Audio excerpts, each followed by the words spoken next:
요한복음에는 예수님께서 행하신 기적이 그렇게 많이 등장하지 않습니다. 예수님께서 3년 공생의 기간 동안에 기적을 얼마나 많이 행하셨을까요? 아마 수백 번 하셨겠지요. 그래서 마태복음이나 마가복음, 특별히 마가복음 같은 경우에는 예수님의 기적들이 엄청나게 많이 등장합니다. 그러나 이 요한복음에는 기적이 딱 7번 등장하지요. 조금 정확히 읽으면 8번인데, 그러니까 일부러 이 사도 요한은 예수님께서 행하신 기적을 몽땅 다 적어 놓는 것이 아니고, 의미 있는 그 수많은 기적 중에서 자신의 메시지에 의미 있는 기적만 딱 골라서 적어 놨습니다. 그리고 기적 행하신 사건을 적어 놓고는 그 다음에 의미를, 영적인 메시지를 그 다음에 풀어서 설명하고 있음을 봅니다. 기적을 몰아서 적어놨습니다. 그래서 1장부터 11장까지 7개의 기적이 나오고요. 그 다음에 12장부터는 기적이 나오지 않죠. 딱 한 번 20장에 그 153마리 그물을 던져서 고기를 잡는 그 얘기 하나 빼놓고는 전혀 나오지 않습니다. 그래서 사람들은 요한복음을 절반을 뚝 떼가지고 앞에 11장까지를 표적의 책이라고 표현합니다. 기적이 나오는 거죠. 그래서 이 기적 중에 제일 마지막 기적인 나사로를 살려내는 기적, 이것을 21장 전체에서 가장 중심에 핵심에 두면서 예수 그리스도께서 바로 생명의 근원이시고 생명의 주인이심을 강조하고 있습니다. 예수님이 누구이십니까? 이게 바로 사도 요한의 계속된 질문이었습니다. 1장에서 예수님은 태초부터 계신 말씀이셨습니다. 그런데 그 말씀이 어둠을 비치는 빛으로, 그리고 죽어가는 인간들을 살리는 생명으로 오셨습니다. 하나님 모습 그대로 오신 게 아니라 당신이 지으신 피조물인 인간의 모습으로 성육신 하셔서 오셨습니다. 그래서 그분은 바로 물을 포도주로 만드시는, 변화시키시는 하나님이시고요. 하늘로부터 내려오신 살리는 생명의 밥, 떡이시고요. 그 물을 마시는 자마다 새 힘을 얻는, 영생을 얻는 생명의 물이고요. 등등등등. 그리고 또 양들이 들어가면서 꼴을 얻고 나오면서 꼴을 얻는, 인생을 풍성케 하시는 하나님의 축복의 근원이시고요. 그래서 이제 드디어 11장에 딱 들어오면서 실제로 죽은 지 나흘이나, 금방 죽었다 금방 깨어난 사람은 아마 심장이 멎었다가 한 30초 만에 다시 뛸 수도 있는 거니까. 그렇지만 죽었는데 나흘 지나서 이미 썩어서 냄새나는 사람이 다시 일어난다는 것은, 이건 어떤 의사도 할 수 있는 게 아니고 어떤 마술도 가능하지 않은, 그래서 바로 11장에서 강조하고 있는 것은 예수님은 드디어 죽음의 권세를 이기시고 사람들에게 영생을 주시는 생명의 근원이시자, 생명의 주인이시자 바로 하나님이시다 하고 선포하는 메시지입니다. 이것이 바로 요한복음 11장 전체에 우리에게 주시는 하나님의 말씀입니다. 오늘 말씀을 통해서 우리에게 주시는 메시지 몇 가지를 생각해 봅니다. 그 첫째, 6절 여러분 한번 같이 읽어보실까요? 11장 6절 함께 읽어보시겠습니다. 함께 읽습니다. 시작. 나사로가 병들었다 함을 들으시고 그 계시던 곳에 이틀을 더 유하시고. 자, 병들었다. 이 병들은 게 그냥 보통 병든 건 아닌 것 같아요. 얼마나 조급하면 선교 여행을 하고 계시는 예수님께 이 나사로의 누이들이 급전을 보내서 죽을 것 같습니다. 오늘 내일 합니다. 그러니 와서 살려주십시오 하고 요청을 한 거죠. 그런데 예수님께서는 이틀을 더 유하십니다. 그리고 나중에 오시는데 보니까 나사로가 죽은 지 나흘이 됐을 때야 도착을 하십니다. 왜 예수님께서 시간을 이렇게 측정을 못 하셨을까? 왜 죽은 지 나흘이나 돼서야 들어오실 수 있었을까 하는 것이죠. 우리가 신앙생활하면서 가끔씩, 아니 자주 느끼는 것 중에 한 가지가 바로 이겁니다. 내 마음은 급한데 하나님은 하나도 급하지 않으시다는 사실이죠. 여러분 그렇지 않으세요? 난 정말 급해요. 근데 하나님 하나도 안 급하셔. 아각거리고 부르짖고 하나님 나 급합니다. 살려주세요. 그래도 하나님은 묵묵부답이시고 하나님의 시간표하고 하나님의 템포, 하나님이 일하시는 템포와 우리의 일하는 템포가 영 안 맞는 것 같아요. 하나님의 시간표하고 나의 시간표가 영 맞지는 않아요. 왜 하나님은 이러실까 할 때가 있죠. 왜 그럴까요? 하나님 왜 그러실까요? 예, 이유가 있죠.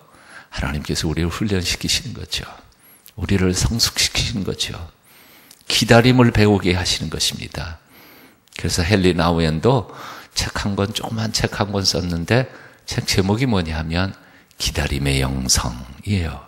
기다림의 영성. 영성 중에서 가장 아름다운 영성이 바로 기다릴 줄 아는 영성이라는 거죠. 430년을 기다려서야 출애굽의 사건이 성취가 되지 않아요? 예.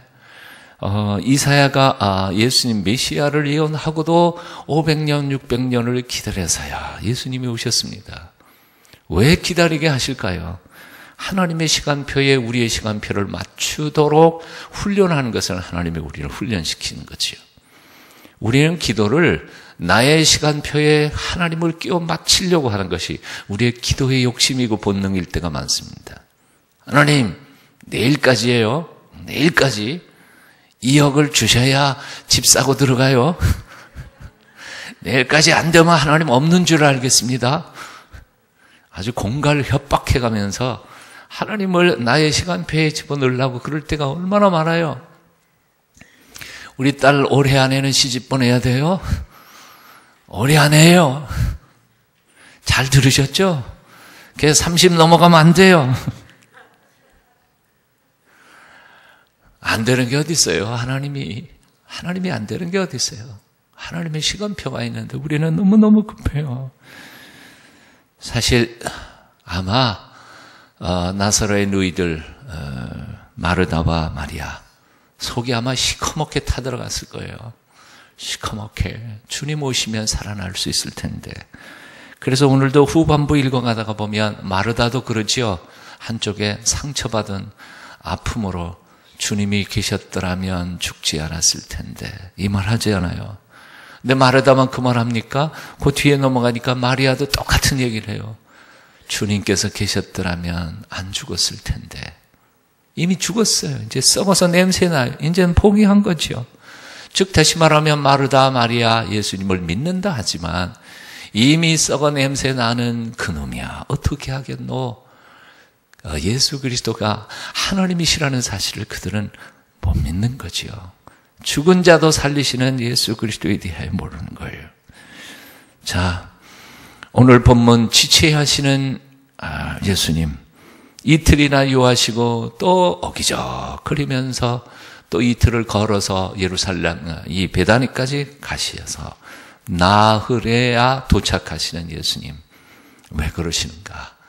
우리를 하나님의 시간표에 맞도록 내 인생이 내 것이 아니라 하나님의 것이고 내가 주인이 아니라 하나님이 주인이라는 사실을 철저하게 깨닫고 훈련하도록 하기 위하여 하나님은 때때로 아니 자주 우리의 시간보다 템포를 늦게 일하신다. 이것이 신앙의 핵심입니다. 이번 남은 시간 기간 동안에도 내가 나의 인생의 주인이라는 사실을 행여나 잊어버리시기를 바랍니다. 주님 당신이 주인이십니다. 나는 주인이 아닙니다.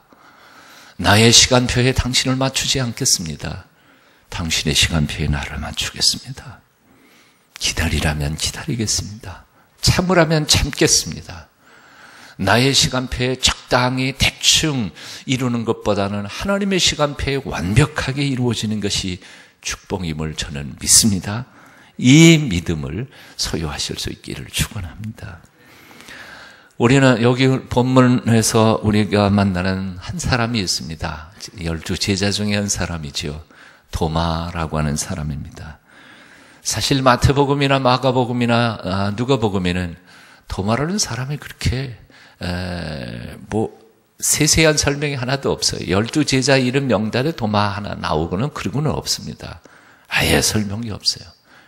그런데 이 요한복음에서는 도마라는 사람이 참 자주 등장합니다. 사도 요한, 12제자 중에서 제일 나이가 어렸던 요한은 아마 자기 눈높이로, 자기 나이 높이로 형님들 11제자들을 바라보고 있었던 것 같아요. 네. 그 가장 낮은 자리에서 아마 위에 있는 형님들 바라보는 게 더 정확할 수도 있다는 생각을 해봅니다. 베드로가 나머지 후배 제자들을 바라보는 눈과 밑에서 올려다보는 눈, 무엇이 더 정확했을까요? 자, 도마는 우리는 20장 뒤에 가면은 도마가 나오죠. 예수님께서 부활하신 것을 믿지 않았습니다. 내가 그 옆구리에 창자국에 손가락 찔러보고 손바닥에 못자국을 만져보기 전까지는 나는 절대로 못 믿겠다. 그래서 도마라고 하는 사람을 우리는 의심이 많은 제자, 흔히 그렇게 부르고 있습니다. 소위 말하는 굉장히 합리적인 신앙을 가진 사람, 실증주의자입니다. 증거를 봐야 믿는 사람, 참 대단한 사람이에요. 그런데 그 한쪽만 우리는 이해하고 있지만 사실은 오늘 본문에 나타난 도마는 전혀 다른 차원의 사람이었음을 또 우리는 발견하게 됩니다. 사람이요, 한 가지만 이렇게 딱 단순화되지 않잖아요. 이런 면도 있고 다른 면도 있고, 우리는 어떤 사람을 딱 볼 때 고정화시키지 않았으면 좋겠습니다. 예, 저 사람이 그렇기 때문에 또 다른 점, 참 좋은 점도 있고요. 좋은 사람이기 때문에 그래서 또 약점도 있고요. 다 볼 수 있어야 돼요. 입체적으로 사람을 보면서 그를 품어줄 수 있는 사람이 그게 바로 훌륭한 지도자인 줄로 믿습니다. 저 사람, 넌 내 눈앞에 났어. 넌 이제 더 이상 내 눈앞에 나오지 마라. 그거는 지도자가 아니죠. 자기하고 마음 맞는 사람끼리만 모이는 거, 이거는 교회의 지도자가 될 수 없습니다. 그냥 모든 사람을 품을 수 있는 하나님의 사람들이 다 되실 수 있기를 축원합니다. 자, 16절 여러분 한번 같이 읽어보겠습니다. 16절 함께 읽습니다. 시작. 디두모라고도 하는 도마가 다른 제자들에게 말하되 우리도 주와 함께 죽으러 가자 하니라. 무슨 얘기예요? 무슨 얘기예요? 앞에서 보니까요.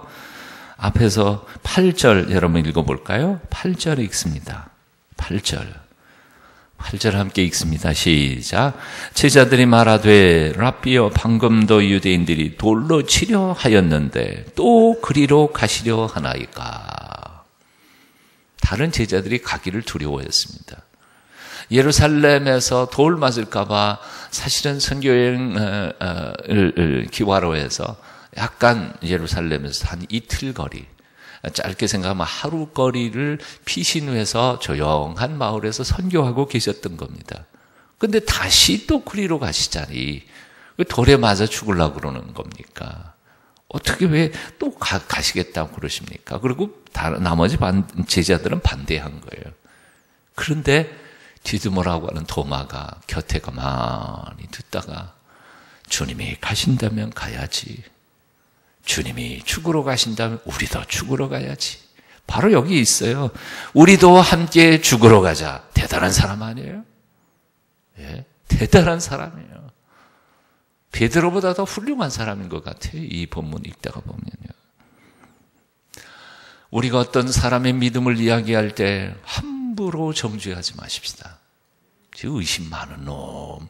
아니요. 그 내면 속에는 이렇게 주님과 함께 죽을 준비가 되어 있는 그런 사람이 바로 도마였던 것을 기억합니다. 그런 얘기가 있지 않아요? 천국에 가면 놀랄 게 많다고요. 천국에 올라갔는데 교회에서 앞장서서 뛰고 달리고 일하던 사람이 안 온 거야. 그 사람이 올 줄 알았는데 왜 안 왔을까? 그래서 놀래고, 둘째는 저 사람이 어디 있었지? 아니, 눈에도 보이지 않고 숨어서 봉사하고 숨어서 일하던 사람이 주님을 그렇게 뜨겁게 사랑했던 조용했던 사람이 천국에서 만나니까 저 사람도 있었던가. 그래서 놀란다고 그랬지 않아요. 그 깜짝쇼가 재미있고 좋지만 이 구원의 문제만큼은 깜짝쇼 하지 않는 게 좋을 것 같습니다. 예? 천국에서 다 보십시다. 그 사람 올 줄 아는데 안 온 거. 참 서글플 것 같아요. 자, 오늘 마지막 말씀 함께 같이 읽어보시겠습니다. 43절, 44절 함께 읽습니다. 시작.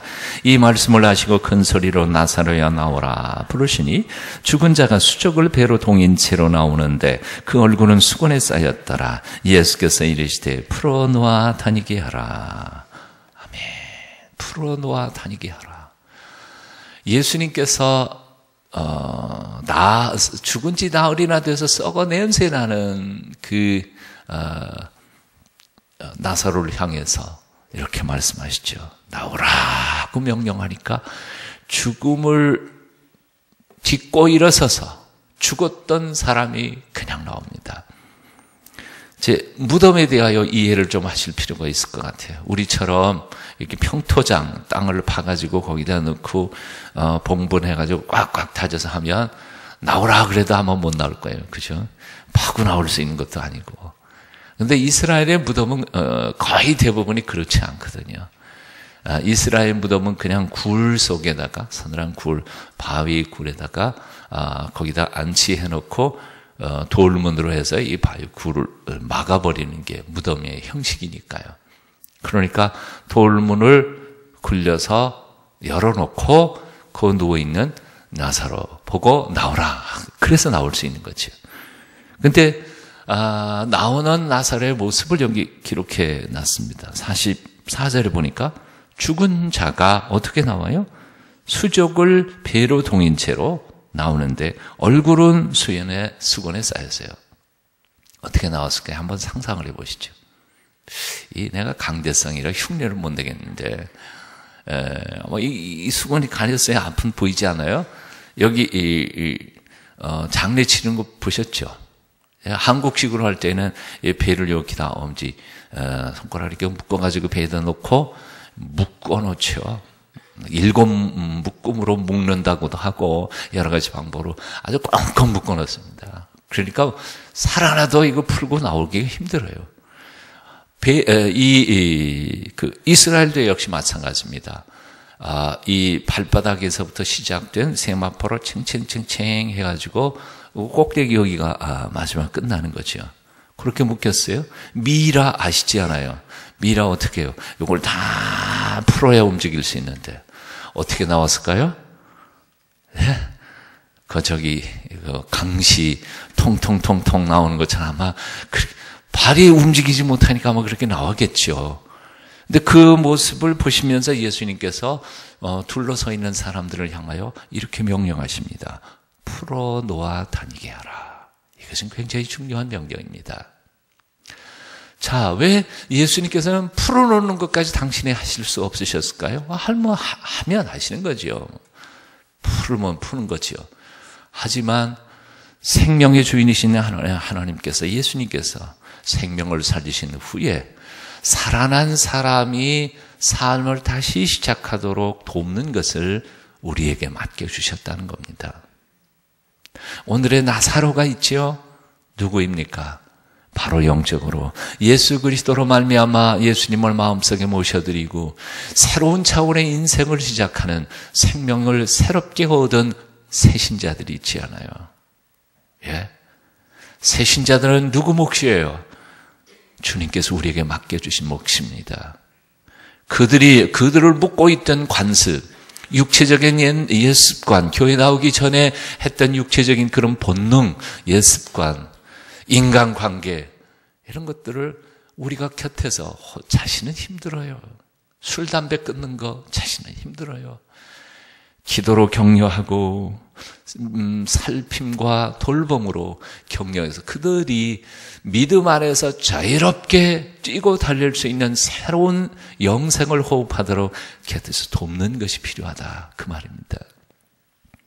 교회에 처음 나온 사람들이 물을 만난 고기처럼 자유롭게 활동할 수 있도록 분위기를 만들고 쉼을 얻게 해야 할 것입니다.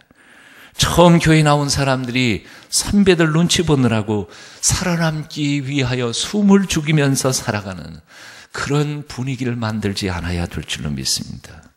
우리는 가끔씩 착각하는 경향이 있어요. 교회의 직분은 계급이 아닙니다.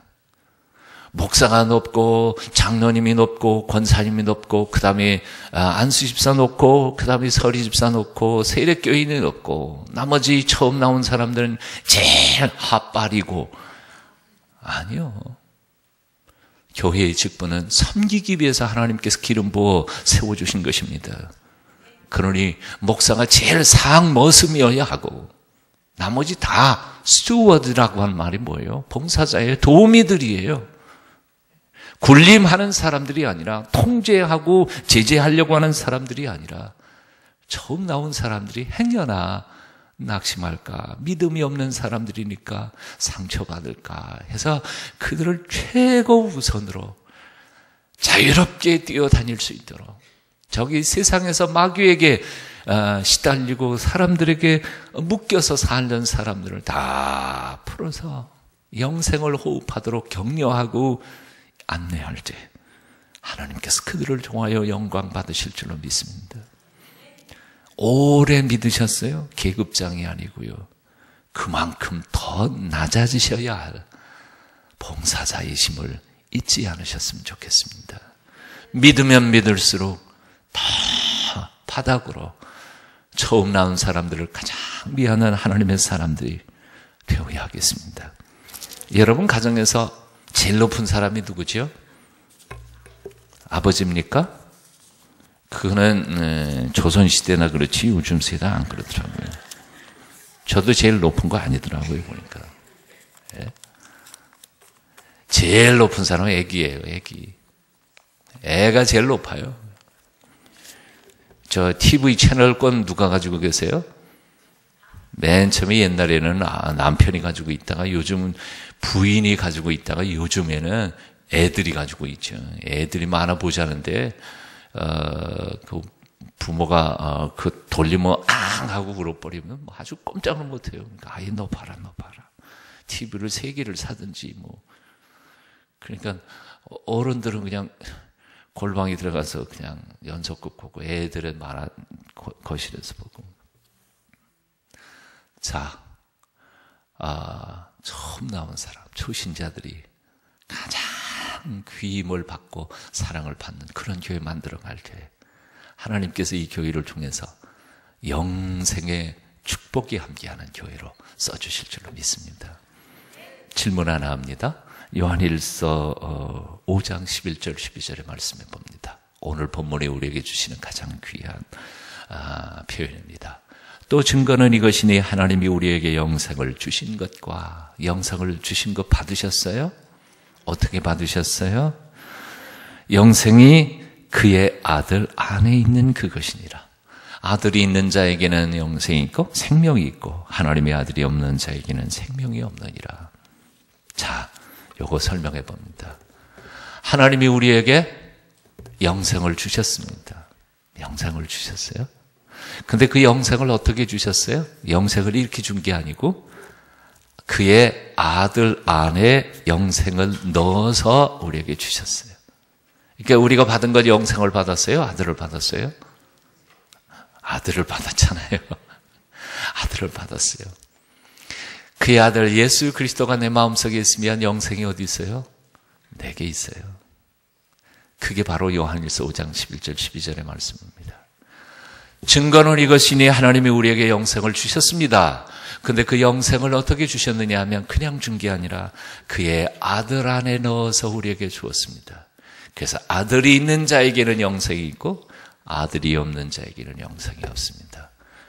생명의 근원이신 아들이 예수 그리스도가 여러분 마음속에 있으십니까? 영생 받으셨습니다. 영원을 살아가는 믿음의 확신과 기쁨으로 오늘도 승리하는 하루 사시기를 축원합니다. 기도하겠습니다. 존귀하신 하나님을 찬송합니다. 기다리게 하시지만 완벽하게 우리를 복주시는 하나님을 찬송합니다. 하나님의 시간표에 나를 맞추는 기다릴 줄 아는 성숙한 영성을 가지게 도와주시옵소서. 아버지 하나님, 겉으로는 의심이 많은 사람이었던 것 같지만 속에는 주님과 함께 일사각오로 주님을 쫓았던 충성스러운 제자 도마를 닮기를 원합니다. 우리 곁에 내 인간적인 생각이나 판단력으로 사람을 함부로 정죄하지 않도록 우리가 모든 이들을 가슴에 품게 하옵소서.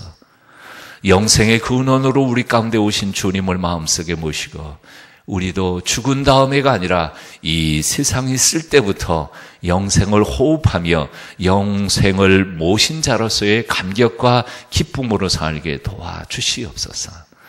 먼저 믿은 자로서, 그리고 하나님께서 특별히 택하여 기름 부어 남을 섬기라고 하나님께 택함받은 자로서 처음 아무것도 모르고 믿음의 진실을, 믿음의 비밀을 모르는 이들을 잘 섬겨서 그들이 마음껏 호흡하며 세상을 복음으로 정복할 수 있는 일꾼으로 성숙할 때까지 잘 양육하고 성숙시켜가는 먼저 믿은 저희들이 되게 도와주시옵소서.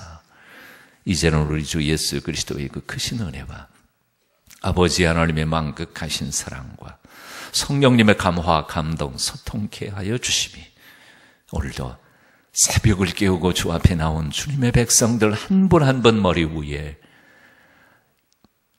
영원토록 함께하여 주시기를 간절히 축원하옵나이다. 아멘.